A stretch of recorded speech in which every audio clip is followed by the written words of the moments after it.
Hello!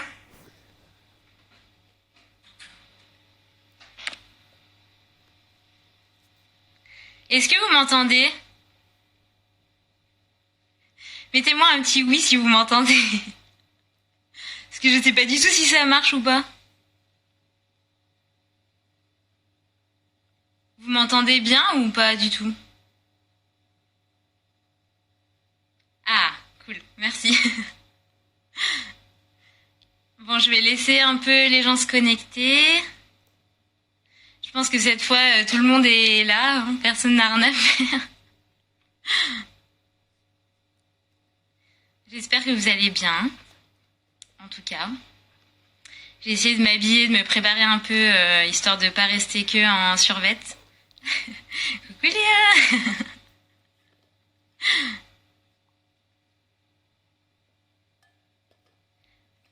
Bon, alors déjà, merci à tous ceux qui m'ont posé des questions, que j'ai reçu plein de questions en story et c'était des questions super intéressantes. Du coup, je me suis fait un petit doc récap sur le côté et je vais reprendre tout point par point. Après, si vous avez d'autres questions pendant le live, vous n'hésitez pas à mettre dans le chat et puis j'essaie de reprendre les questions au fil du temps ou de rebondir à ce que je dis s'il y a des trucs qui sont pas clairs ou autres, vous n'hésitez pas. Et ensuite, du coup, je vais essayer de... Donc ce live, il sera dispo en replay pendant 24 heures et je vais essayer de le filmer pour pouvoir le remettre en post permanent sur la page. Parce que, en fait, j'ai essayé de me filmer toute seule, mais franchement, j'y arrive pas. C'est trop stressant. C'est horrible d'être toute seule comme ça face à une caméra. J'arrive pas du tout. Donc c'est mieux si là, on est ensemble et que vous interagissez, etc. Alors... Du coup, dans toutes les questions que vous m'avez posées, je les ai structurées en plusieurs parties. Donc il y a le début, c'est sur plutôt le soin de la peau, le maquillage. Ensuite, il y avait plus des trucs sur l'alimentation, après sur les crises, après sur la guérison, et après sur l'entourage et le personnel médical. Voilà. Et après, il y avait des questions diverses. Donc du coup, je vais reprendre tout ça point par point. Et surtout, vous n'hésitez pas hein, si y a quelque chose qui n'est pas clair. Alors, la première question que j'ai eue, c'était quels produits testés ont vraiment amélioré l'aspect de ta peau au niveau des cicatrices et des boutons. Donc bon, là bien sûr vous voyez pas parce qu'il y a déjà les téléphones, ils ont toujours un filtre, j'ai l'impression avec les selfies, donc vraiment ne vous imaginez pas que j'ai une peau complètement parfaite. Là il y a la lumière plus les filtres de téléphone, donc ne croyez pas forcément tout ce que vous voyez sur les réseaux. Là j'ai un bouton qui est sorti ici, j'ai des taches sur le front. Là j'ai quand même une petite poudre, donc vraiment ne vous dites pas que ma peau est parfaite. J'ai aussi des petites marques, etc. Mais en fait, ce qui a vraiment complètement changé l'esprit de ma peau, c'est de passer à une routine de soins naturels. Ah, coucou tous ceux qui se connectent. Oui, mais Élise, tu peux poser tes questions en direct aussi. Hein. De toute façon, je les vois, donc je réponds si je peux. Voilà. Donc du coup, quels produits testés ont vraiment amélioré l'aspect de ta peau, que ce soit sur les cicatrices ou les boutons? Alors ça, je vous le répète souvent, mais c'est vraiment de passer à une routine de soins naturels. Enfin, honnêtement, j'ai l'impression que le naturel a beaucoup de stéréotypes. Enfin, qu'il y en a encore beaucoup qui se disent que ça marche pas, soit que ça marche pas, soit que c'est plus cher, soit que, je sais pas, mais j'ai l'impression que il y en a beaucoup qui ont des blocages par rapport à ça. Donc, dites-moi vous si c'est votre cas ou pas. Mais en tout cas, moi, c'est à peu près il y a 4 ans que je suis passée à du 100% naturel et j'ai vu une énorme différence en fait sur ma peau. Parce qu'en fait, ce qu'il faut savoir, c'est que tous les produits qui sont transformés, enfin que vous allez acheter en grande surface ou même en pharmacie, qui ont des listes d'ingrédients qui sont hyper grandes et surtout dans lesquelles vous retrouvez des silicones, des dérivés de la pétrochimie, etc. En fait, tous ces produits-là, ils vont être occlusifs pour les pores. Et du coup, quand vous allez mettre votre crème, en fait, ça va vous faire un effet flouté, un effet un peu jolie peau. Mais en fait, ça va empêcher les autres soins que vous pouvez mettre après de bien pénétrer et surtout d'avoir une vraie efficacité, en fait. Donc souvent, on se dit, mais non, mais moi, mon soin, il me correspond super bien. Mais en fait, on se rend pas compte que de un, ça va boucher les pores. Donc ça va empêcher les actifs de bien pénétrer. Et en plus, ça peut vous donner des boutons.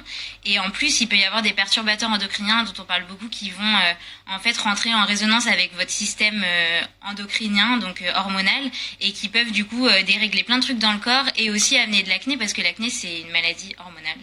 Donc vraiment, enfin moi je conseille toujours de se renseigner sur le naturel et d'y passer, quitte à se faire conseiller dans un magasin bio ou de demander conseil ou voilà. Mais je sais qu'au début ça peut être déroutant parce qu'on sait pas comment utiliser les produits, on se dit les huiles, etc. C'est un peu compliqué, mais en fait c'est vraiment pas du tout compliqué. Enfin, je vous assure. Et voilà, Marion qui dit depuis que je suis passée au naturel, mon budget a diminué de moitié niveau produit et ça m'étonne pas du tout. En fait, finalement, vous pouvez acheter des produits bruts pour lesquels il y a très peu de marketing et en fait vous payez juste le produit brut, donc il y a pas, ça a pas besoin de coûter très très cher quoi. Donc voilà, ça je pense que c'est le truc qui m'a le plus aidé et surtout d'avoir une routine beaucoup plus simple, d'utiliser peu de produits parce qu'en fait je m'étais rendu compte que j'en utilisais trop, j'avais toute une routine de soins hyper compliquée avec plein de trucs à la suite et en fait je pense que ça me déréglait complètement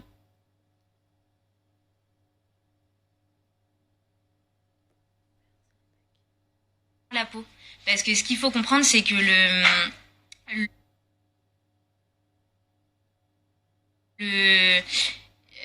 attends, je lis les questions en même temps. Ouais. En fait, le pH de la peau,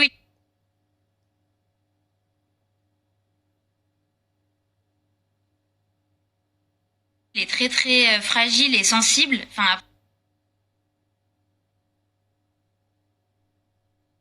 après, ça dépend des peaux, mais bon, en majorité, surtout pour nous qui l'avons beaucoup agressée. Et du coup, plus on déséquilibre son pH, plus en fait elle va rougir, elle va être sensible, elle va produire des boutons, des taches de sécheresse, etc. Donc vraiment, passer une routine très simple avec peu de produits, c'est un peu le truc qui fonctionne le mieux, même si parfois c'est frustrant parce qu'on se dit mais non, mais attends, mais moi j'ai envie de mettre ça va m'aider à cicatriser, ça va m'aider à hydrater, etc. Mais en fait, parfois, enfin en mettre trop, c'est contre-productif. Donc voilà. Marion qui dit est-ce que tu fais varier ta routine en fonction de l'avancement de ton cycle hormonal? Non, pas spécialement. Mais par contre, je suis super à l'écoute de ma peau. Enfin, je pense que notre peau, elle nous en dit beaucoup quand on applique des soins, notamment si elle rougit. Parfois, souvent après des nettoyages, c'est qu'en fait le soin il n'est pas adapté à votre peau, c'est que c'est trop fort et que ça vous irrite. Donc ça faut vraiment faire attention à ça ou même quand vous mettez parfois des crèmes ou autre, si vous voyez que votre peau rougit ou qu'elle vous tire, c'est que c'est pas positif, c'est que elle aime pas, c'est trop fort. Donc ça faut vraiment être attentif à ça et essayer d'être le plus doux possible avec les soins. Après, l'aloe vera, on peut l'utiliser quotidiennement en crème de jour et nuit avec une huile. Alors oui, justement, je voulais vous faire sur possible des posts sur ma routine matin et ma routine soir. Moi, l'aloe vera, ça fait vraiment partie de mes inconditionnels. Je l'utilise tous les jours, matin et soir. En fait, je m'en fais un sérum. Donc le matin, je vais pas me laver le visage, je vais juste appliquer de l'eau florale. Donc ça, vous pouvez l'acheter en magasin bio. On appelle ça des hydrolats aussi. C'est un extrait de plantes dont on a retenu en fait que le liquide. Et c'est vraiment, ça a plein de propriétés. En fait, vous en avez plein des hydrolats, ceux qui ont des propriétés différentes. Donc par exemple, j'ai testé la mamélisse, le géranium, romarin verbenone, enfin vous en avez plein et que vous pouvez choisir selon les propriétés de ces plantes-là. Donc d'abord je mets un tonique, j'enlève avec un coton, ça permet d'enlever un peu les impuretés de la nuit, mais souvent la peau est pas très sale pendant la nuit. Et après, je me fais un sérum où au creux de ma main, je mets un petit peu de gel d'aloe vera et 2 pompes d'huile de jojoba. J'adore l'huile de jojoba, mais après, je peux changer aussi d'huile selon les saisons, selon les moments. Parfois, je prends des huiles différentes selon leurs propriétés. Mais la jojoba, on va dire que c'est la plus universelle. Elle correspond à toutes les peaux. Elle est très... Enfin, que vous ayez une peau sèche ou normale ou mixte, ou elle vous conviendra... En fait, on dit que l'huile de jojoba imite l'action du sébum naturel de la peau. Donc en fait, la peau va l'intégrer et ça peut même réduire votre production de sébum parce que ça va lui donner cette impression qu'il y a déjà du sébum. Donc, mais ça ne graisse pas du tout la peau. Donc vraiment, je trouve que c'est une huile parfaite. Donc je me fais un petit sérum comme ça le matin. Et après, si je sens que j'ai encore besoin d'hydratation, je rajoute une crème de jour. Sinon, je mets tout de suite ma CC crème ou bébé crème ou fond de teint. Et le soir, pareil. Je me fais un sérum dans ma main où je mets un peu d'aloe vera, 2 pompes d'huile de jojoba. Et par contre, le soir, je rajoute une goutte d'AHA, acide de fruits, qui a un effet un peu peeling. Donc je le fais pas tout le temps, je le fais certains soirs. Et je rajoute aussi un petit peu d'acide hyaluronique pur. Et ça me fait un sérum. Enfin ça me fait vraiment une crème de nuit. Je mets ça et ça suffit. Et du coup tout ça, je l'achète. Vous pouvez l'acheter en magasin bio. Chez Aromazone vous avez tout. Sachant que bon, Aromazone, il y en a qui disent que c'est un peu décrié parce que c'est vraiment pas cher et du coup, parfois on dit que les huiles végétales, les huiles essentielles sont coupées. C'est vrai que le prix parfois peut un peu poser question parce que on a des choses qui sont vraiment très très abordables. Donc bon, parfois je préfère aller vers des petits producteurs français. Voilà, vous pouvez trouver même des marques comme Bioflore ou De Saint-Hilaire. J'aime beaucoup ces marques. Mais bon, Aromazone c'est très bien, surtout si vous commencez avec le naturel. Voilà. Ensuite, alors Charlotte, coucou, tu demandes que recommandes-tu pour protéger la peau des UV du soleil. Alors du coup, as-tu une routine beauté spécifique au soleil? Alors, le soleil, c'est bien qu'on en parle parce que je pense que c'est un sujet qui est assez peu connu ici parce qu'en fait, il y en a beaucoup qui se disent mais moi au soleil, ma peau est super belle. Donc du coup, dès que vous le pouvez, surtout l'été, vous mettez pas de crème, vous bronzez, vous vous dites bah ça efface tous mes boutons, c'est génial. J'imagine que vous vous reconnaissez là-dedans. Enfin, en tout cas, moi j'étais exactement comme ça. Et c'est vrai que sur le coup, la peau est toujours plus belle et ça s'explique très naturellement. C'est qu'en fait, la peau, naturellement pour se protéger, quand on prend le soleil, elle s'épaissit. Donc c'est un mécanisme naturel de la peau qui fait que voilà pour éviter de trop prendre le soleil, elle s'épaissit un peu. Donc souvent ça nous fait une sorte de seconde couche et ça va effacer tous les boutons entre guillemets. Sauf qu'ensuite dès que vous débronzez, en fait vous avez un effet rebond de d'acné qui est souvent assez important et surtout votre peau elle subit tous les UV et je peux vous assurer que les effets à long terme ils sont bien pires. Je crois que le mélanome, donc le cancer de la peau, c'est le deuxième cancer le plus courant en France. Et en plus, alors moi, ça fait déjà 2 ans que j'ai un mélasma, donc j'ai des taches en fait noires sur le front. Je suis allée chez ma dermato il y a pas longtemps, elle m'a dit que ça mettrait 15 ans à partir. Et en fait, c'est le résultat d'une trop grosse exposition en fait pendant des années où j'ai été comme ça. Donc vraiment, je vous le conjure, protégez votre peau du soleil parce que le mélasma, ça arrive souvent entre 25 et 30 ans.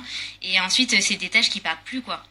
Parce qu'en fait, la peau, elle a surproduit de la mélanine pour se protéger des rayons. Et au bout d'un moment, elle en peut plus. Et en fait, il y a des taches qui restent. Donc après, tout dépend de votre peau. Moi, j'ai une peau assez claire de base. Toi, Charlotte, t'es quand même un peu plus bronzée. Mais en fait, je recommande toujours d'avoir une protection. Et surtout, une protection qui comprend des UVA. Une protection anti-UVA. Ça, normalement, c'est marqué sur le flacon. Parce que c'est les UVA qui sont les plus responsables du vieillissement. Et dans tous les cas, le soleil, c'est la première cause du vieillissement de la peau. Donc vraiment, retenez ça. Faut vraiment se protéger. Et du coup, en termes de routine, moi, j'adore les filtres solaires minéraux. Les crèmes minérales, en fait, elles ont une action où elles font une sorte de bouclier sur la peau. Donc, quand vous appliquez cette crème, le soleil va réfléchir dessus et va repartir. Donc, je trouve que l'action elle est plus efficace que les filtres chimiques que vous trouvez d'habitude. J'avais fait un post sur Possible qui explique la différence entre les deux. Ça fait pas très longtemps qu'on entend parler des filtres minéraux. Donc, vous avez par exemple la marque Acorel ou Laboratoire de Biarritz. Et en fait, du coup, moi, je mets ça à la fin de ma routine de soins. Donc ça va être le dernier produit que je vais mettre, comme ça va vraiment faire une barrière sur la peau. Et après, idéalement, il faut en remettre le plus souvent possible. Après, si vous avez des fonds de teint qui ont des pigments assez forts, les pigments, ils arrêtent quand même parfois. Mais bon, faut en remettre quand même assez régulièrement. Et sinon, protection avec un bandeau si possible, ou chapeau, ou les vêtements ou le tissu, c'est ce qui va quand même aider le plus. Mais sinon, franchement, moi, tout l'été dernier, j'ai mis, après ma crème de jour, je mettais la crème Laboratoire de Biarritz solaire. Et je trouve que ça me protégeait très bien. Voilà. Et sinon, il y a une marque, l'année dernière, j'avais testé aussi Dermalogica.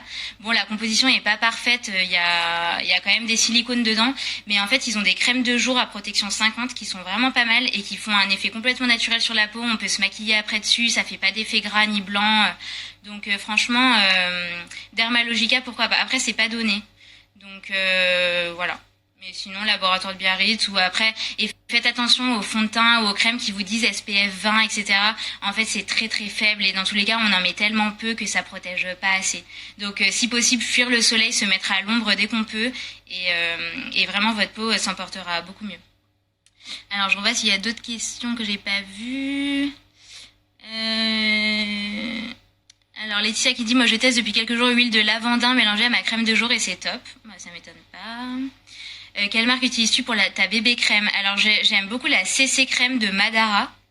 C'est une marque bio, je la trouve très bien. Après, elle fait un effet un peu glowy, donc je pense que pour les personnes qui ont la peau un peu mixte ou grasse, vous allez pas aimer. Moi, je la poudre quand même après. Et sinon, j'aime beaucoup les produits de la marque Boho, donc c'est BOHO. Je trouve que les produits de teint sont top. J'ai leur fond de teint et j'ai leur poudre de teint. Et je trouve que déjà la compo est top et ils ont un rendu super naturel. Et je sais qu'ils ont aussi une bébé crème donc à tester. Donc voilà. Ensuite, pour les cicatrices. Alors ça, j'allais y venir parce que du coup, c'est une question qui est revenue énormément. Alors déjà, dans tout ce qui est produits naturels, il y a quand même énormément de produits qui ont une action sur les cicatrices. Et personnellement, je trouve que moi, le plus efficace, ça a été vraiment le miel de Manuka. Donc c'est en fait, j'en mets encore hein, quand j'ai des petits boutons, quand j'ai des petites taches, et je trouve que vraiment, rien qu'en une nuit quand je l'applique, le lendemain, je trouve que ça a déjà eu un effet sur ma peau. Enfin, c'est vraiment assez impressionnant. Donc j'en ai fait un post sur Possible. C'est une certaine catégorie de miel, je crois qu'il vient de Nouvelle-Zélande, qui est pas donné non plus, mais franchement les effets, c'est incroyable. Et en plus, ça a un effet hydratant, cicatrisant et antibactérien. Donc c'est vraiment un super miel et par contre regardez bien sur le poste Possible parce qu'il y a quelques contraintes. Enfin il faut regarder un peu les spécificités du miel pour en prendre un bien parce qu'il y en a certains qui sont pas de bonne qualité. Donc je trouve que voilà, s'appliquer du miel de Manuka le soir avant de dormir sur certaines zones où il y a des cicatrices, c'est super efficace. Après, il y a aussi l'aloe vera, ça a une action cicatrisante aussi, donc soit en gel, soit directement depuis la plante. Donc vous achetez une feuille d'aloe vera et vous la coupez, vous récupérez le gel qui est à l'intérieur. Il y a plein de vidéos sur YouTube qui expliquent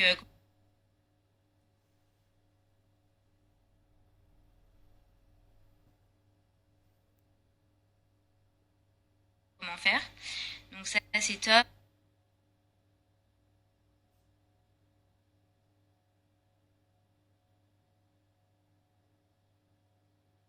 Après,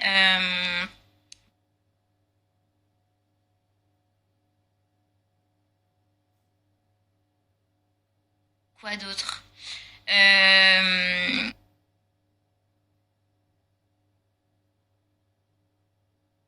Qu'est-ce qu'il y a de bien? Il y a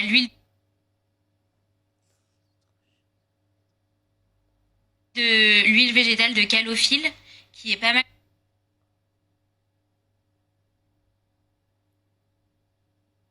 aussi, que du coup vous pouvez appliquer, vous mettez une pompe ou deux dans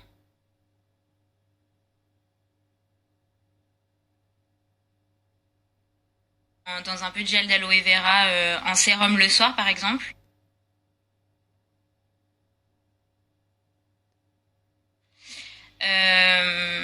Et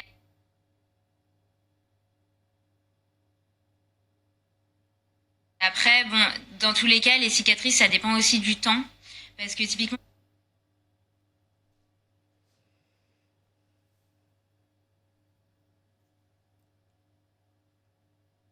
moi, j'ai des cicatrices, j'en ai une ici qui sont blanches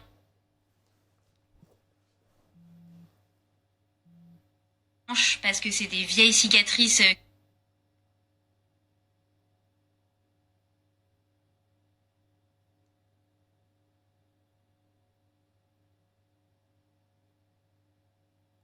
que j'ai depuis 15 ans.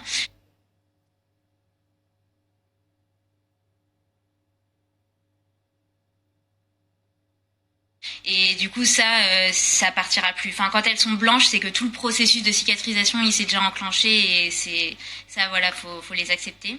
Après, toutes celles qui sont encore rouges ou brunes, il peut encore y avoir une action, mais ça dépend vraiment du type de cicatrice. Donc voilà. Et après, bien sûr, il y a tout ce qui est laser et oula, je sais pas ce que j'ai fait. Ouais. Laser ou micro-needling, peeling, etc. Ça, je vous avoue, j'ai une question aussi. Est-ce que j'ai déjà testé? Moi, j'ai jamais testé. J'avais juste essayé du laser à colorant pulsé sur mes taches, sur le front, et ça n'a pas fonctionné. Mais sinon, j'ai toujours eu un peu peur du micro-needling. Enfin, j'ai toujours eu peur que ce soit trop agressif ou voilà. Mais bon, j'en ai entendu des bons retours, donc pourquoi pas. Et d'ailleurs, sur Possible, là, il y a une personne qui va nous faire un témoignage où elle a déjà testé plusieurs choses en institut en termes de peeling et de laser, etc. Elle va nous faire tout un récap de tout ce qu'elle a testé, les résultats, etc. Donc je pense que ça aidera certains d'entre vous. Mais après, ce qui est pas mal aussi, c'est les gommages enzymatiques. Donc, c'est des gommages aux acides de fruits. Sachant que là, je voudrais vraiment pareil refaire un point sur les gommages. Je sais que vous êtes beaucoup à en faire, en ayant cette impression que ça va un peu lisser la peau, que ça va un peu enlever les irrégularités, mais en fait vraiment pour les gommages faites super attention parce que la peau c'est tellement fragile et en fait les gommages à grains, honnêtement ça devrait être interdit à part sur le corps parce que vraiment sur le visage c'est trop fort en fait, ça vous décape la peau et en fait les résultats après c'est que votre peau elle va être encore plus sensible et surtout elle va produire encore plus de sébum pour se protéger. Donc vous risquez d'avoir une peau grasse mais qui est uniquement liée au fait qu'elle est trop agressée.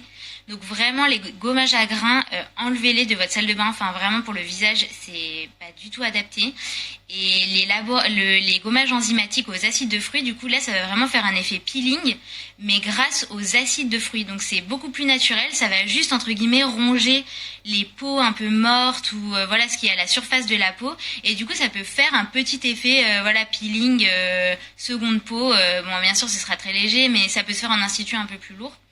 Mais pareil, je vous ai fait un post sur possible sur les gommages enzymatiques et c'est vraiment, n'hésitez pas, c'est un super truc à faire. Bon, bien sûr, pas tout le temps, mais je sais pas, toutes les 2 semaines, c'est toujours bien. Donc voilà. Ensuite, Delphine qui me dit, il s'agit de quelle crème dont tu parlais avec l'acide que tu mets de temps en temps? Je pense que c'était peut-être par rapport à ma routine de nuit où en fait je mets du gel d'aloe vera avec de l'huile de jojoba, de l'acide hyaluronique pur que j'achète chez Amazon et quelques gouttes pareil d'acide de fruits que j'achète chez Amazon. Dis-moi si c'est ça, si c'est pas ça, je répondrai. Marion qui dit peeling en cas d'acné active, c'est horrible. Depuis que j'ai fait ça, je ne m'en sors pas de ma peau. Ah bah oui, ça m'étonne pas. Je pense que c'est vraiment trop fort et que enfin, vraiment, de toute façon, après, faut écouter sa peau, mais c'est clair que tout ce qui est peeling et tout, moi, je suis pas très chaude. Ensuite, Lucie qui dit, les points noirs et boutons blancs, faut-il les enlever ou non? Alors ça, je pense que tu poses la question difficile. Quand tu écoutes tous les dermatos ou tous les livres sur la peau, ils te disent que non, il ne faut pas toucher à ces boutons. Après, voilà, on sait tous que c'est hyper difficile et les points noirs, idéalement, non. Ça sert à rien en fait. Dans tous les cas, la peau est tout à fait capable de les éliminer toute seule et c'est aussi un mécanisme de défense qu'elle a. Après les boutons blancs, on sait tous que, enfin voilà, c'est hyper difficile à garder et voilà. Donc si on le fait bien en désinfectant, en se lavant les mains avant et qu'on le fait que quand c'est justifié, pas quand c'est quelque chose où on est tellement proche qu'on est les seuls à le voir. Enfin c'est ok, il y a pas de problème. Après, moi j'utilise la crème Neutrogena pamplemousse qu'on ne trouve plus en France pour le peeling aux acides de fruits, très efficace. Alors du coup je la connais pas cette crème, mais dans tous les cas pour savoir si votre crème est bien ou pas, essayez vraiment de toujours prendre ce réflexe de la scanner avec une application une beauty app. Donc la meilleure moi je trouve c'est Inki ou Inci, je sais pas comment ça se dit, c'est INCI. Elle est gratuite, donc vous pouvez scanner le code barre de votre crème ou rentrer directement le nom du produit. Et en fait, ça va vraiment vous détailler toute la compo. Donc vous allez savoir quels sont les ingrédients, s'ils sont bien ou pas. Donc il va y avoir des petites fleurs de couleur rouge, orange ou verte qui vont vous indiquer si le produit est bien ou pas. Surtout, vous allez savoir s'il y a des silicones, etc. Donc vraiment, regardez toujours ça. Et déjà, c'est un super indicateur pour savoir si votre crème est respectueuse pour votre peau et pour votre santé. Donc voilà. Ensuite, je reprends un peu mes questions à côté. Donc la routine c'est bon. Et puis oui, attention aux marques qui font un peu du greenwashing, qui surfent sur cette vague du bio, etc. En fait, il y a plein de marques qu'on trouve même en grande surface qui disent c'est bio, c'est naturel, etc. Mais en fait, déjà, il y aura rien de plus sûr que la composition qui est marquée sur tous les produits. Donc vous pourrez toujours regarder derrière. Si elle est trop longue, déjà posez-vous des questions. S'il y a plein de choses que vous connaissez pas dedans, posez-vous des questions. Il y a plein de livres de dermatologie qui disent que à la base, on est censé pouvoir manger ce qu'on met sur sa peau, et c'est vrai en fait. Enfin, ce qu'on met sur la peau, en fait, ça rentre aussi dans notre corps. Donc c'est pas normal d'avoir trop de choses chimiques, etc. dedans. Ça aura que des effets néfastes en fait. Donc voilà, donc bien regarder la composition. Et les produits bruts, en fait, finalement, c'est ce qu'il y a de plus efficace. Même si je sais que le marketing, ça donne envie quand on voit des packagings super beaux, des marques qui disent mais ça a tel et tel et tel effet. Mais en fait, dans tous les cas, déjà, la peau, elle est super bien faite de base. Elle n'a pas besoin de beaucoup et quelque chose simple issu de la nature a tout prévu, ce sera les choses les plus efficaces, il n'y a aucun produit miracle et en fait aucun industriel ou marque ne fera mieux que ce qu'il y a dans la nature. Donc voilà. Ensuite, oula. Qu'est-ce que vous m'avez demandé d'autre? Après, pour tout ce qui est croûte et plaies, alors vous êtes beaucoup à me demander ça, comment faire quand on a une plaie ouverte ou qui sointe, on ne sait pas quoi mettre dessus. Alors pour ça, je trouve que le mieux, c'est les pansements hydrocolloïdes. Je ne sais pas si vous connaissez, si vous avez déjà utilisé. En fait, c'est des pansements type seconde peau, un peu comme les compides pour les ampoules. Mais en fait, ils sont un peu plus fins et moi j'aime bien ceux de la marque Duoderm. Donc vous les coupez à la taille de l'endroit sur lequel vous voulez le mettre et en fait vous pouvez le mettre par exemple pendant la nuit. En fait ça va créer ça va laisser la plaie dans un environnement humide et ça va accélérer la cicatrisation dans un environnement humide. Donc ça va cicatriser sans passer par la case croûte en fait. Donc vraiment ça je vous conseille à 200% les pansements hydrocolloïdes, c'est top. Après oui. Alors, il y en a beaucoup qui me disent, mais je comprends pas, en fait, comment faire pour me débarrasser de mon acné. Enfin, c'est les gens, vous savez pas en fait quel remède faire. Vous avez l'impression d'avoir tout essayé. Alors pour ça, je trouve que c'est hyper important de déjà comprendre d'où vient son acné, parce qu'en fait, il y a tellement de sources différentes. En fait, soit ça peut être hormonal.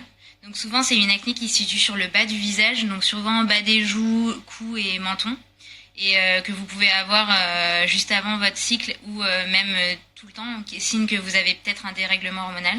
Et ça, malheureusement, c'est l'acné la plus dure à traiter.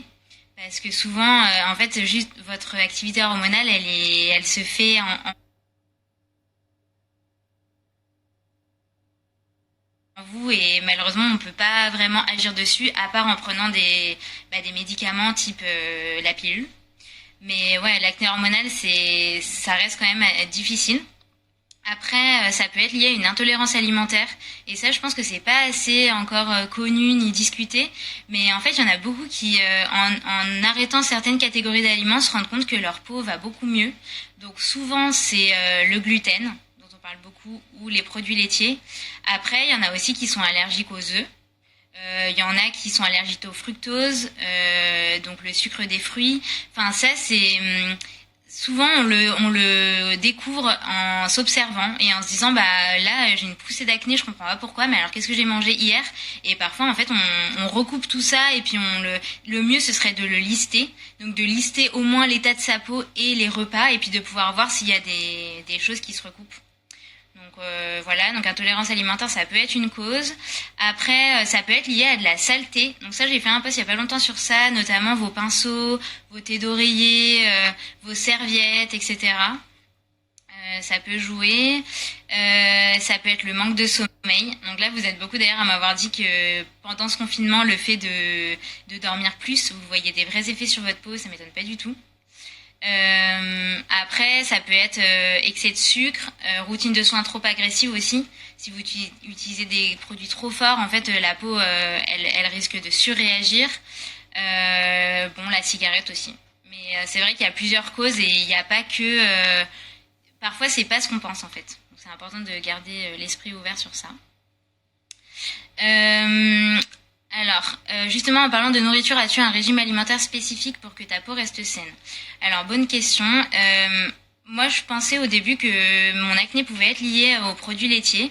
J'ai essayé de réduire, mais j'ai pas vu de différence. Donc, je pense pas. Enfin, je vois juste qu'en fait, quand je mange trop et quand je mange trop gras, là, j'ai des boutons. En fait, ce qu'il faut comprendre, c'est que de toute façon, la peau, ça fait partie des émonctoires du corps humain. Donc, on en a 5, et dont le foie et la peau. Après, les autres, je sais plus, les reins, je sais plus. Et en gros, quand votre foie, il est saturé et qu'il arrive plus à éliminer toutes les les toxines qu'il doit déjà gérer, en fait, il va reléguer ça à un autre émonctoire, dont la peau. Donc en fait, ça peut venir aussi d'un problème de foie, donc un foie qui est fatigué, qui n'arrive plus à tout gérer, ou d'une alimentation trop grasse qui a surchargé le foie. En fait, il va reléguer à la peau et là, on va prendre... en fait, c'est comme si notre peau allait digérer les toxines que le foie n'arrive pas à digérer. Donc souvent, quand j'ai trop d'acné, déjà, j'essaye de manger moins lourd, moins gras et moins en quantité. Et je trouve que ça me fait toujours du bien. Notamment, je fais souvent des jeûnes intermittents, donc j'essaye de soit ne pas manger le soir, soit ne pas manger le matin. Donc j'essaie de le faire au moins une fois par semaine et je trouve que dans ces moments-là, ma peau va beaucoup mieux. Donc c'est sûrement lié. Après, avant mes règles, j'essaie d'avoir une alimentation anti-inflammatoire. Donc ça, vous trouverez plein d'articles sur Internet qui vous expliquent ce qu'est une alimentation anti-inflammatoire et quels aliments sont inflammatoires. Donc c'est le café, l'alcool, le sucre, les produits laitiers, le gluten, la viande rouge, voilà, plein d'aliments comme ça. Et en fait, avant les règles, ce serait trop compliqué de rentrer dans les détails, mais déjà qu'on a une activité hormonale qui n'est pas en faveur de notre peau parce que les hormones le dérèglement hormonal fait qu'on peut avoir une peau plus à problème. Si on peut éviter de surcharger ça avec une alimentation trop inflammatoire, ça aide toujours. Donc voilà ce que je fais à peu près pour essayer d'adapter. Ensuite, je valide, j'ai jamais eu une grosse acné, mais depuis que j'ai arrêté le lait et diminué le gluten, ma peau a changé et cicatrise mieux. Ouais, ça m'étonne pas du tout. J'ai eu plein de témoignages comme ça et ça m'étonne pas du tout. Ensuite, vous m'aviez demandé quelle poudre, blush, fond de teint non comédogène tu recommandes. Donc pour ceux qui savent pas, comédogène, ça veut dire que ça donne des boutons. Alors moi, comme je disais, j'aime beaucoup les marques Boho, donc B-O-H-O. Et j'aime bien aussi Lilolo. Pareil, c'est une marque bio qui fait des super poudres de teint, etc. Donc n'hésitez pas à me dire, vous, si vous avez déjà testé d'autres marques naturelles de teint que vous aimez bien. Je sais que vous êtes beaucoup à utiliser le Vichy Dermablend fond de teint qui est très couvrant. J'avoue que je connais pas la compo, mais bon voilà, si vous avez d'autres recos, je suis preneuse. Et ensuite, ah oui, vous me demandiez si l'huile de coco était bonne ou pas pour la peau, les cicatrices, etc. Alors l'huile de coco, ce qu'il faut savoir, c'est qu'elle est comédogène. Donc ce que je disais tout à l'heure, c'est qu'elle peut favoriser la production de boutons. Donc ça dépend des peaux, mais moi je sais que j'avais testé, ça m'avait pas du tout convenu, ça m'avait donné énormément de boutons, donc j'utilise pas du tout l'huile de coco. Après, si c'est juste pour vous démaquiller et que du coup ça reste pas sur la peau, peut-être que ça vous ira, mais pour les peaux acnéiques, je recommande pas. Voilà. Après, ça a plein de très très bonnes propriétés, notamment pour les cheveux, mais pour la peau, moyen. Et vous me demandiez quel complément alimentaire prends-tu ? Alors ça, c'est vrai que j'en ai pas encore trop parlé sur Possible, mais j'aime beaucoup les compléments alimentaires. Je fais souvent des cures en fait durant l'année. Donc ceux qui sont les plus conseillés par rapport aux problèmes de peau et aux dérèglements hormonaux, c'est l'onagre. Donc l'onagre, elle est top. Vous pouvez vous faire onagre et bourrage d'ailleurs, c'est top pour peau, cheveux et ongles. Et en fait, on peut faire des cures notamment avant son cycle prémenstruel, enfin avant son cycle menstruel. Donc vous pouvez en faire pendant 2 semaines, par exemple du 15e au 30e jour du mois, ou sinon vous pouvez en prendre en continu pendant 1 mois ou 2. C'est top comme complément alimentaire. Ensuite, il y a le zinc dont on parle beaucoup et qui est impliqué dans plein de fonctions sur la peau, mais aussi plein d'autres dans le corps. En fait, c'est vraiment un oligo-élément, je crois, qui est très utile. Alors par contre, il faut quand même se faire conseiller par des médecins parce que je crois qu'il y a des contre-indications et il faut pas le prendre trop longtemps. Mais moi, je me fais régulièrement des cures. Je prends du zinc chelaté. C'est un zinc qui est très bien assimilé par l'organisme. Le magnésium aussi, ça va plus être sur l'état émotionnel. En fait, quand on stresse, on va puiser dans nos réserves de magnésium. Et en fait, quand on a moins de magnésium, on est beaucoup plus fatigué et on est beaucoup plus prompte à déprimer en fait. Donc du coup, faire des cures de magnésium assez régulières, c'est important. Et pareil, il faut choisir un magnésium qui est bien assimilé par l'organisme. Donc pour ça, moi, je prends du magnésium bisglycinate. Et vous avez aussi le glycérophosphate qui sont top. Donc voilà, vous pourrez me redemander si vous voulez plus d'informations. C'est en poudre. Après, je vous avais fait un post sur la vitamine D. Ça, pareil, on devrait tous en fait se supplémenter entre octobre et mars. La vitamine D, c'est la vitamine du soleil, donc on synthétise avec les rayons du soleil. Sauf qu'entre octobre et mars, si on n'a pas la chance de vivre dans un pays chaud ou ensoleillé, en fait, on n'en a pas assez.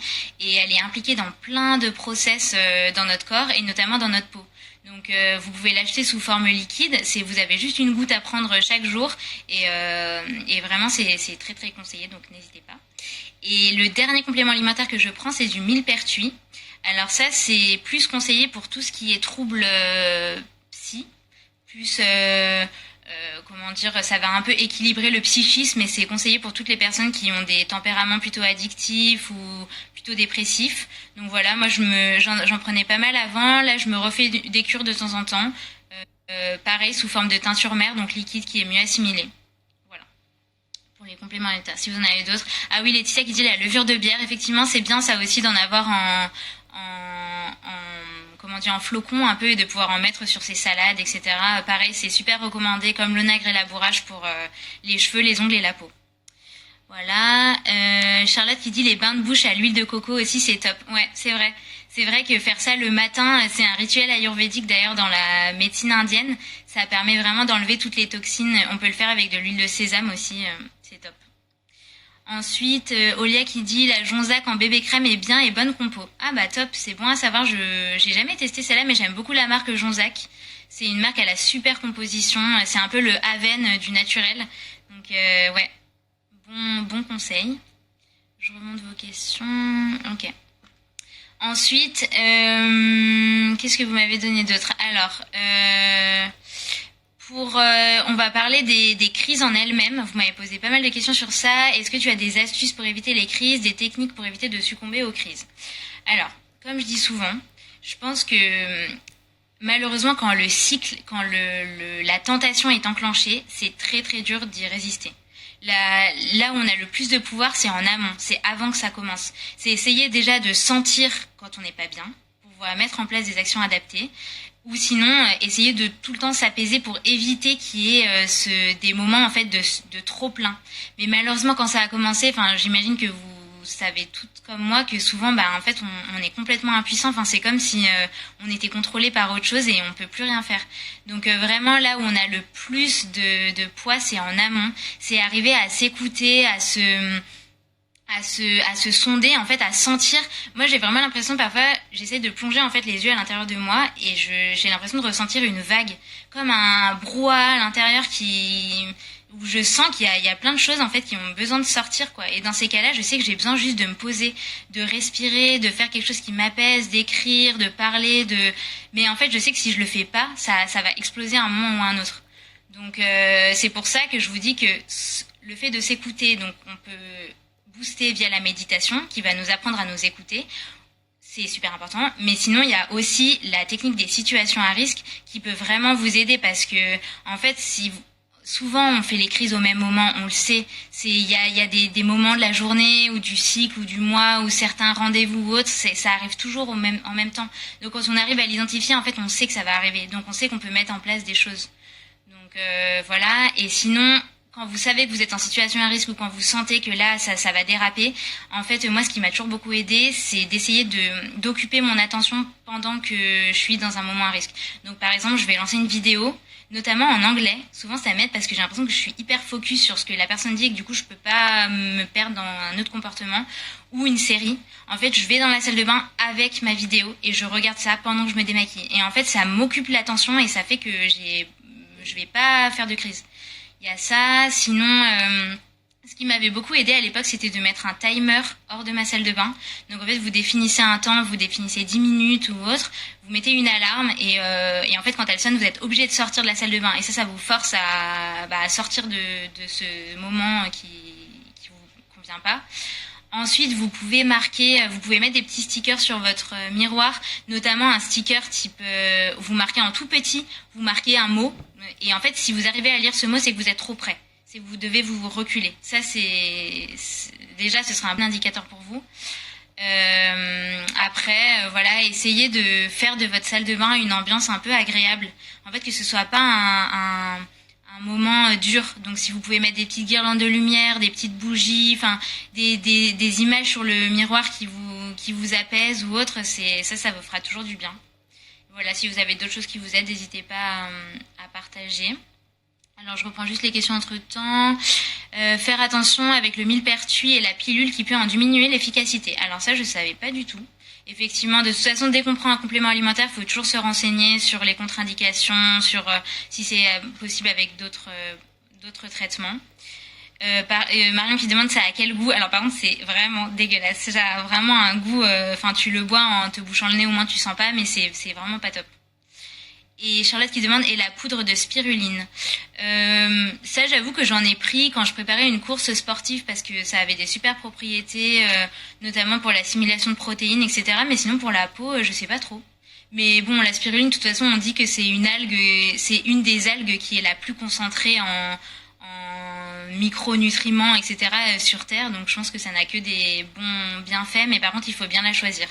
Il faut vraiment trouver une spiruline de bonne qualité. Je sais qu'on trouve des spirulines qui viennent de Chine et qui ont en fait déjà perdu toutes leurs propriétés, rien qu'elles sont asséchées, elles ont plus de vitamines. Donc voilà, faut faire attention à la provenance. Voilà. Alors ensuite, as-tu trouvé des alternatives afin d'éviter les crises ? Alors, c'est un peu comme la question d'avant, mais on va dire qu'en fait, pour moi, ce qui m'a le plus permis d'éviter les crises, c'est juste de mieux me connaître et de mieux m'écouter et surtout de me détendre. En fait, j'ai vraiment un tempérament et je pense qu'on est tous comme ça, en fait. On est tous hyper anxieux. On accumule en permanence toute la journée des stress, que ce soit un stress social, que ce soit de la pression qu'on se met tout seul parce qu'on est hyper perfectionniste. Et en fait, plus que n'importe qui, on a besoin d'évacuer ça. Parce que sinon, c'est pour ça qu'en fait, on est tombé dans ce travers-là avec ce trouble. C'est que c'est la seule manière qu'on a trouvé d'évacuer. Et malheureusement, il faut qu'on trouve autre chose parce que ça nous épuise et ça nous fait du mal. Donc vraiment pour moi, je le répète souvent et franchement ça peut paraître hyper basique mais ça marche tellement bien, l'écriture c'est clé. Enfin juste écrire et faire sortir tout le flot de pensée qu'il y a en nous, ça peut paraître super bête et souvent on se dit mais je vais écrire quoi, je sais pas quoi écrire. Mais en fait vous pouvez juste commencer en disant je ne sais pas quoi écrire, voilà je commence à écrire et vous verrez qu'en fait ça vient tout seul et ça fait tellement de bien. En fait ça soulage, on a l'impression de voir poser sur le papier tout ce qui nous dérange à l'intérieur. Déjà rien que le fait que ce soit posé quelque part et organisé, ça, je sais pas, moi ça me rassure, ça me fait beaucoup de bien. Après, avoir au moins chaque jour une activité qui vous plaît, en fait, qui vous fait plaisir. Même si c'est un petit truc, même si c'est 10 minutes, mais juste un truc qui donne du plaisir. Parce que si toute la journée on est mal, si toute la journée on court après le temps, à accomplir des choses, à être dans la performance, en fait ça, c'est pas possible et ça, du coup il y a aucun échappatoire, il y a aucun moment bien. Donc ça c'est hyper important. Se reposer aussi, souvent on dort pas assez et en fait tout ce qui est trouble addictif ou comportement nocif, ils peuvent être aggravés par un manque de sommeil parce qu'en fait le corps est pas bien. Donc vraiment dormir assez, je sais que c'est dur, je sais que moi aussi j'ai du mal le soir, j'ai envie de faire plein de trucs mais vraiment, j'ai encore des efforts à faire là-dessus, mais souvent j'essaie de me dire mais tu seras tellement mieux en fait si tu te couches tôt. Donc ça on le sait. Ensuite, qu'est-ce que vous m'avez demandé ? Est-ce qu'il y a eu des événements choquants qui ont engendré ce trouble ? Alors, j'avais fait un questionnaire pour sonder un peu vos expériences avec la dermatillomanie, quand ça avait commencé, pourquoi, etc. Et effectivement, pour certains d'entre vous, ça s'est déclenché suite à des événements traumatiques, donc qui se sont passés pendant l'enfance ou même plus tard. Donc moi, c'est pas mon cas, mais je sais que oui, c'est tout à fait possible que ça arrive après des événements très très durs à gérer moralement. Voilà. Ensuite, ah oui, je voulais vraiment vous refaire un point sur les challenges, les demain j'arrête, les challenges de 20 jours, 30 jours, 40 jours. Enfin, vraiment, je vois beaucoup passer ça sur les réseaux sociaux. Mais s'il vous plaît, arrêtez ça ou alors faites-le en conscience ou je sais pas. Mais en fait, tous ces challenges, ils vous font beaucoup plus de mal que du bien. Parce qu'en fait, la dermatillomanie, c'est pas comme tous les troubles et comme toutes les addictions, c'est pas dépendant de la volonté. C'est pas dépendant du mental. C'est vraiment un truc qui se passe dans le corps. C'est un comportement, une routine que le corps a créé et qu'il a ensuite internalisé parce qu'il s'est rendu compte que ça lui faisait du bien et que ça l'équilibrait. Et donc en fait, la tête n'y peut rien. Enfin, c'est pas parce qu'on se dit demain j'arrête ou allez c'était la dernière fois que ça va changer parce qu'en fait ça se passe vraiment dans le corps et en fait il faut ou alors on dit ça mais dans ce cas-là on s'engage à mettre en place des choses concrètes pour que ça change parce que si c'est juste se dire demain j'arrête, bien sûr que sur le coup quand on n'a pas envie de faire une crise ça fonctionne et on se dit bah oui là je suis super motivée etc. Mais en fait dès que l'envie revient et dès que le mécanisme se remet en marche dans le corps, ben ça le demain j'arrête etc. ne tient plus, enfin la volonté n'est plus là. Donc en fait vraiment ces challenges, moi j'ai un peu du mal parce que je trouve que ça culpabilise énormément parce qu'en fait on se dit ça et ensuite on fait une rechute ou un truc et en fait là c'est, enfin je vous vois, vous me dites mais c'est horrible, j'ai l'impression que c'est la cata, je reviens en arrière etc. Mais non, en fait c'est juste que tu t'es mis un challenge qui n'était pas possible. Donc en fait la seule chose qu'on peut faire c'est s'engager concrètement à mettre en place des nouvelles choses qui font du bien. Donc par exemple, ça peut être, plutôt que dire un challenge de 20 jours j'arrête de toucher à ma peau, ça peut être un challenge de 20 jours où tous les jours je m'engage à ne plus faire telle habitude qui me fait du mal. Ou alors tous les jours, je mets en place une action qui me fait du bien. Je me force à avoir 15 minutes pour moi. Ou alors, je sais pas, pendant une semaine, je me force à dormir 8 heures par nuit, ou je sais pas, mais un challenge avec des choses positives et du coup, la conséquence de ça va être la diminution des crises. Ça marche plutôt dans ce sens. C'est pas la tête qui va décider demain j'arrête, sinon on arrêterait tous et ce serait beaucoup plus simple que ça. Donc voilà. Ensuite, Marion qui me dit, de mon côté, je m'aperçois que j'ai l'impression que si je ne passe pas assez de temps dans la salle de bain, je ne me sens pas bien. Du coup, j'y reste, mais je prends mon épilateur, ça occupe et détourne l'attention. Bah oui, après, pourquoi pas. C'est vrai que dans tous les cas, avec ce genre de troubles, on se crée aussi des routines et des habitudes. Et en fait, la salle de bain devient un peu une comfort place. Genre, on s'y sent bien et on a envie d'y passer du temps. Alors, si c'est le cas, dans ce cas-là, oui, si tu l'as identifié comme ça, mais alors il faut que tu trouves des activités dans la salle de bain qui te font du bien, pas qui te détruisent. Voilà. Alors, ensuite, vous m'aviez posé des questions sur la guérison. Est-ce possible de s'en sortir à 100%? Alors ça, vous êtes énormément à me demander ça et vraiment, oui, c'est possible de s'en sortir à 100%. En fait, ça prend du temps, ça prend énormément de temps, mais petit à petit, vous vous détachez de tout ça. Vraiment, ça a plus d'importance, ça a plus autant d'importance. Le physique, la peau, les soins, les imperfections. En fait, petit à petit, vous vous rendez compte que ça perd en intensité dans votre tête et vous vous concentrez sur autre chose. Enfin, moi, j'ai vraiment eu cette impression que c'est comme si mon esprit, il avait pris l'ascenseur et qu'il avait monté d'un étage. Et que du coup, je voyais tout avec beaucoup plus de recul, ça avait moins d'importance. Et en fait, la peau, ça devient plus qu'une enveloppe. On se rend compte que c'est pas ça qui compte. En fait, les gens, le nombre de fois où j'ai vu des gens et j'avais une peau horrible et je me suis dit mais en fait les gens ils vont même pas vouloir me revoir ou autre. Enfin, c'est fou d'en arriver quand même à ce point en croyant que notre peau nous définit. Enfin voilà, je me disais mais en fait les gens ils vont plus vouloir me parler ou ils vont plus vouloir me recontacter. Alors en fait c'est complètement débile. Enfin c'est croire qu'en fait notre valeur se résume à notre peau. Alors en fait pas du tout. Les gens ils vous aiment parce que vous êtes drôle, parce que vous connaissez des choses, vous avez des centres d'intérêt en commun. Enfin pour votre sourire, pour enfin je sais pas, pour plein de choses, pour le sport, pas pour votre peau. Et en fait on se rend compte. Enfin nous, bien sûr, on regarde la peau des gens. Mais si vous demandez à n'importe qui s'il regarde la peau des gens, en fait, il vous dira que non, les gens ne font pas du tout attention à ça. Et comme je dis souvent, en fait, on se concentre toujours chez les autres sur ce qui nous dérange, nous. Donc, nous, c'est notre peau. Donc, on va regarder les peaux de tout le monde. Mais en fait, quelqu'un qui est hyper complexé par son nez ou par ses cheveux ou autre, il va regarder que ça chez les autres. Il va voir, oh là là, mais elle, regarde comme elle a des cheveux parfaits, ah machin. Parce qu'en fait, c'est ça qui occupe son attention. Mais les gens, vraiment, notre peau, ils s'en fichent complètement, ils regardent pas du tout.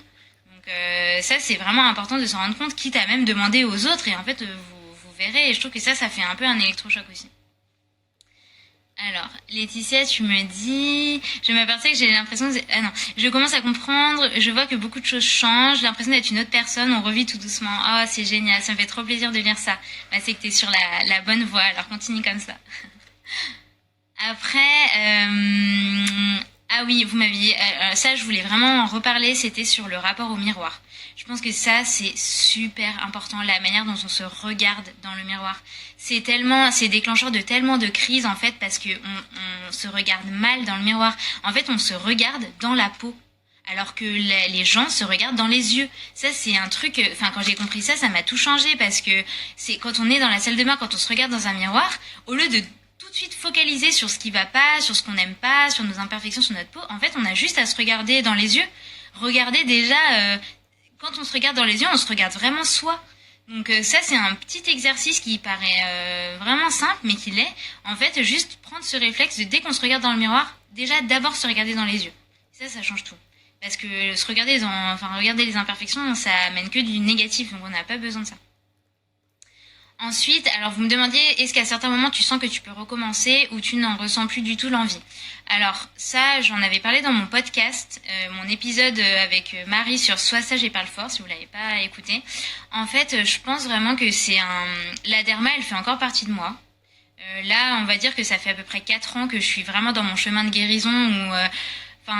pour moi, ça a commencé à 11 ans. Là, je vais avoir 30 ans. Et c'est quand j'ai eu 25 ans que j'ai commencé à mettre en place plein de choses et que ça fait à peu près 1 an que je m'en sens complètement libérée. Mais après y avoir passé quasiment, une dizaine d'années de ma vie, en fait, c'est tellement énorme que ça reste un chemin qui est dans ma tête. Donc, ça reste un automatisme que mon corps a encore en lui. Donc, je sais que si j'ai un gros stress, si je suis extrêmement fatiguée, si, il y a plein de situations possibles, en fait, j'ai toujours ce réflexe en moi. C'est juste qu'aujourd'hui, je sais le gérer, je sais le sentir venir et je sais faire en sorte que les crises ne dégénèrent pas et me raisonner, en fait. J'arrive à passer outre tout ça. J'ai réussi à mieux me comprendre moi et mieux comprendre ce trouble-là. Donc en fait, c'est plus du tout quelque chose qui m'handicape, je fais plus des énormes crises comme avant qui m'handicapaient, qui m'empêchaient de sortir, etc. Par contre, ça peut m'arriver de me retrouver devant mon miroir et de sentir que je commence le comportement, de sentir que je vais commencer à regarder, d'attaquer certaines parties, et là de me dire non, arrête, en fait t'as pas besoin de ça. Et j'arrive à m'arrêter parce que j'ai fait un énorme travail et parce que voilà, petit à petit les habitudes changent, mais la route en fait reste dans mon cerveau et je sais que moins elle sera empruntée, plus elle va s'effacer. Mais aujourd'hui, elle est encore là. Mais bon, je pense que d'ici quelques mois, voire années, en fait, ce sera plus du tout présent. Comme quelqu'un qui fait une cure de désintox, voilà. Donc, ne perdez pas espoir. Enfin, vraiment, tout le monde peut s'en sortir. Vous pouvez tous y arriver. Et vraiment, en fait, il faut vraiment voir ce trouble, moi, je trouve, comme un cadeau parce que ça nous apprend tellement sur nous et ça nous permet de mettre en place tellement de choses dans notre quotidien pour changer. Parce qu'il faut se dire, c'est que ce trouble, il sert à quelque chose, en fait. Notre corps, il nous veut que du bien. Donc, s'il a mis en place ça, c'est qu'il y a quelque chose qui va pas. Et tant qu'on n'attaque pas ce qui va pas, en fait, ça reste une béquille. Donc, si un jour on arrive à travailler sur ce qui va pas, la béquille, elle a plus de raison d'être. Et nous, on devient une nouvelle personne qui est beaucoup plus équilibrée. Donc, vraiment, c'est hyper important. Alors, une question, j'avais entamé une démarche physiologique il y a peu, car je rentre dans l'armée en septembre et j'aurais aimé réussir à guérir, du moins améliorer ma situation, mais avec le confinement, tout s'écroule, du coup ça empire avec le stress.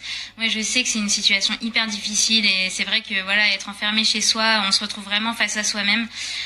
C'est vraiment essayer d'identifier les moments à risque, identifier ce qui vous fait toujours déraper, essayez de vous observer. C'est un moment complètement, vraiment clé pour ça, de s'observer, de voir quand ça arrive, de voir ce qui va pas en nous, ce qu'on ressent, quelles sont les pensées qui nous amènent à faire des crises, type je vais juste vérifier ou etc. Vraiment, observez-vous et mettez en place aussi, je vous ai fait un post sur 15 conseils pour mieux vivre le confinement avec la Dharma, essayez de mettre en place au moins une chose. Vraiment juste une. Essayez de vous dire, peut-être que ce confinement à rester 2-3 semaines chez moi, ça peut être le bon moment pour répéter quelque chose pour qu'il s'intègre dans votre quotidien. Ça peut être un moment extrêmement important pour ça. Et puis je trouve que le fait d'être face à soi-même aussi, c'est dur, mais c'est aussi ça qui nous permet de voir ce qui va pas en fait en nous. Est-ce qu'on a peur de la solitude? Est-ce qu'on s'ennuie? Est-ce qu'on n'arrive pas à se détendre? C'est en fait une situation complètement inédite qui va nous en prendre énormément sur nous. Mais surtout, ne perds pas espoir, mets en place des choses, continue à avancer, ne culpabilise pas, et ça va aller, prends soin de toi, repose-toi, et ne te mets pas de pression à te dire, en septembre, il faut que je sois guérie. En fait, vois juste chaque jour l'un après l'autre. chaque jour, tu fais de ton mieux. Tu mets en place des choses et tu verras ce que ça donne le lendemain. Et le lendemain, tu repars. Parce qu'en fait, sinon, c'est trop stressant de se mettre une pression comme ça, de se dire en septembre, il faut que ce soit terminé. En fait, après, tu décomptes les jours et tu te dis, mais c'est toujours pas bon, ça va jamais s'arrêter. Non, vois juste chaque jour, l'un après l'autre. Voilà. Marion qui dit par où on commence une fois qu'on a compris qu'on était dermatillomane. Alors là, c'est un long chemin. D'ailleurs, ça me fait repenser à une autre question que j'avais eue. Quelles sont les 3 choses les plus importantes pour toi pour t'en sortir? Alors, la première chose, je pense que c'est de vouloir s'en sortir. Et en fait, souvent, on dit mais si, je veux m'en sortir. Mais en fait, dans le fond, on veut pas. Dans le sens où la derma, c'est tellement notre exutoire et c'est tellement ce qui nous équilibre qu'en fait, sans ça, on se sent perdu. On n'a rien d'autre. Donc c'est pour ça que il y a un moment où on va se dire mais là je le veux plus que tout et en fait on va être capable de vraiment changer, de vraiment mettre en place des choses et ça du coup c'est la deuxième chose, c'est d'agir. En fait souvent on lit beaucoup de choses, on essaye de comprendre le trouble, ce qui se passe, on se dit mais oui c'est ci, c'est ça, mais en fait on n'arrive pas à trouver la motivation de changer, d'agir vraiment, de mettre en place des choses. Et ça c'est en fait il y a rien qui changera si vous ne changez rien. On est obligé de changer des choses. Même si on se dit mais non mais ça c'est impossible, je peux pas ne pas faire ça. Mais en fait si, c'est en s'en empêchant petit à petit que ça va changer et que ça ira mieux. On est obligé d'agir. Donc ça c'est le deuxième point. Et le troisième point c'est souvent se faire aider. Honnêtement moi je m'en serais jamais sortie si j'avais pas fait de thérapie. C'est la thérapie qui m'en a appris le plus parce qu'en fait quand on est juste face à soi-même, il y a plein de choses qu'on voit pas. On n'est pas conscient de certaines choses, on n'a pas le recul que peut avoir un thérapeute qui va nous dire mais attends mais il y a ça, mais ça t'as telle conception des choses, c'est quand même dur. Et en fait c'est juste grâce à un thérapeute et grâce à quelqu'un quel qu'il soit, que ce soit psychologue, que ce soit coach, que ce soit sophrologue, enfin ça peut être tout type d'accompagnement, mais en fait juste avoir quelqu'un déjà à qui on peut parler et surtout qui va nous montrer en fait des choses que nous on voit pas et qui va nous permettre de se travailler dessus. Donc vraiment pour moi, c'est indispensable de se faire aider. On peut pas y arriver tout seul. Enfin, vraiment, dites-le moi si vous sentez que vous avancez tout seul, mais après, ça dépend sûrement du délai. Moi, j'avais 15 ans de dermatillomanie derrière moi, donc voilà, mais je m'en serais jamais sortie toute seule. Donc voilà. Alors, ensuite...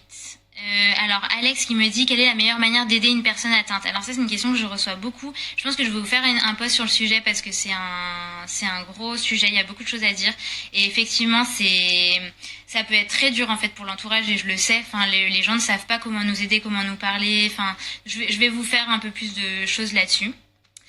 Et ensuite, ah oui, je voulais rajouter que le début de la guérison, en fait, il se fait souvent suite à un énorme ras-le-bol.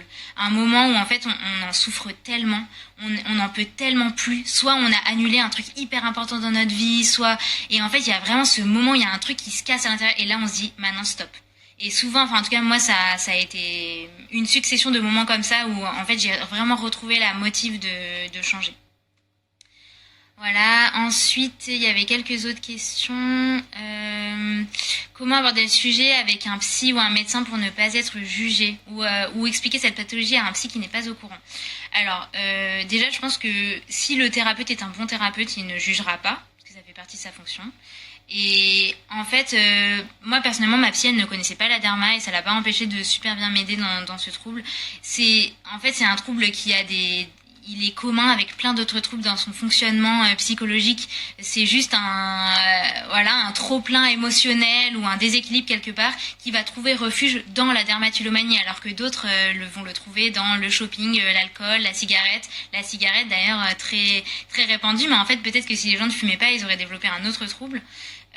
Et en fait, du coup, n'importe quel thérapeute connaît ces ressorts psychologiques et sera à même du coup de comprendre la dermatillomanie. Donc, s'il juge ou qu'il comprend pas, c'est que c'est pas un bon thérapeute. Et pour moi, il n'y a pas besoin qu'il connaisse la derma. Enfin, voilà. Donc, les meilleures manières de l'expliquer, c'est de décrire en fait ce qui se passe en nous, le côté obsessionnel, le fait qu'on soit des personnes anxieuses et perfectionnistes, le fait que ce soit un refuge, qu'on voit pas le temps passer, qu'on se sent bien sur le moment mais qu'on culpabilise après. Tout ça, c'est des caractéristiques en fait que le psy saura très bien comprendre. Donc voilà. Alors Marion qui dit quel podcast. Oui, j'ai été interviewée dans le podcast Sois sage et parle fort. C'est le dernier épisode. Donc il est disponible sur toutes les plateformes d'écoute type Spotify, Deezer, etc. Donc n'hésite pas. Est-ce que tu as consulté un... Ah oui, bon, ça, du coup, j'ai répondu.